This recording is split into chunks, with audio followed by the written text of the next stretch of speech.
What's up, everybody? I'm Jenny Grind. Welcome back. And today's grind is self-worth and self-esteem.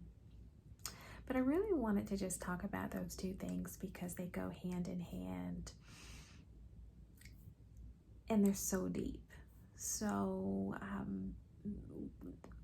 both of them is something that I've battled with for a long time, even as a little girl, and then, gradually into adulthood too. And I think for mine, I really had to ask myself, where does it stem from? So after going through having a lot of, broken relationships, broken friendships, and intermittent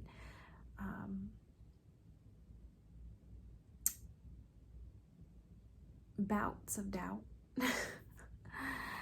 I realized that mine ultimately stemmed from my childhood.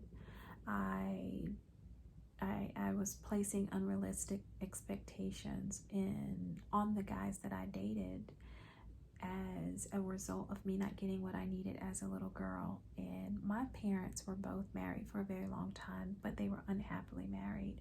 So I remember looking for this love from my father and this reassurance and pretty much essentially everything that a little girl looks for from her dad that I was not able to get, that he was just incapable of getting.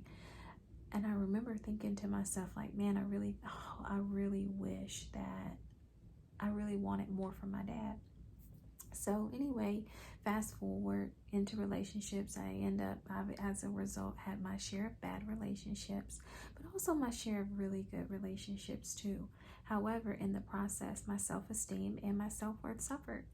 So as I progressed through life, I found myself putting unrealistic expectations on those people that I love.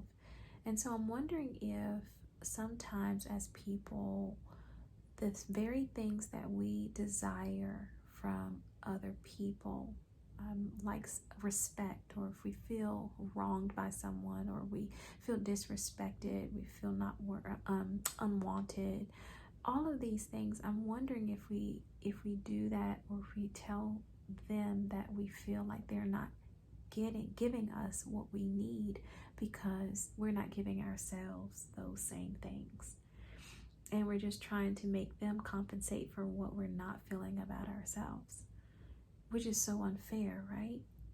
Because they can't heal what is in you.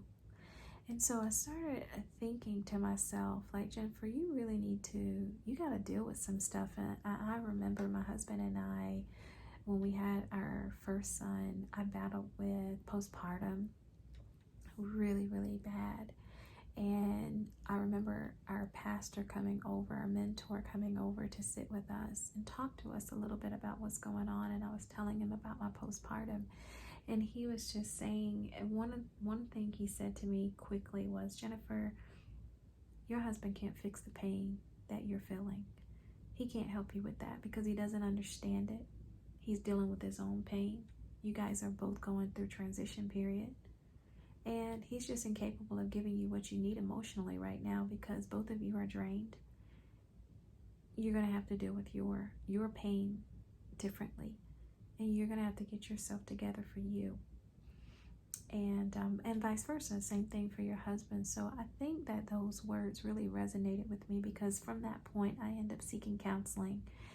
And I realized that a lot of my issues, a lot of the things that I was expecting him to fix were things that only I could heal myself from. So I just want to encourage you, if you're feeling like that, or you have a problem with self-worth, or you're not feeling, your self-esteem is low, or whatever you're dealing with, I just want to challenge you to look inside and deal with those uncomfortable things, which will probably require you to go to uncomfortable places. And even in the process, it's okay. It's okay to be uncomfortable because you know that you're growing. But I want to encourage you to just try to push past that pain and just tell yourself that you're still dope. You're still awesome. You're still going places. It's a bump in the road, and it'll be okay. So really, and try not to allow that self-doubt, that lack of self-esteem or self-worth to cause you to push those people who love you the most away, because they are there for you. They're there to support you. They're there to care for you and to love you. And sometimes our pain can get so thick that we can't really see the worth of those that love us, and the role that they play to help us through. So just want to, just speak on that for a minute and just let you know that it'll be okay. One day at a time, little by little. So anyway, I hope that you guys have a good night. As always, thank you for listening. Hey guys, make sure you subscribe, like, share, comment, DM me with your thoughts. Thank you so much for your support.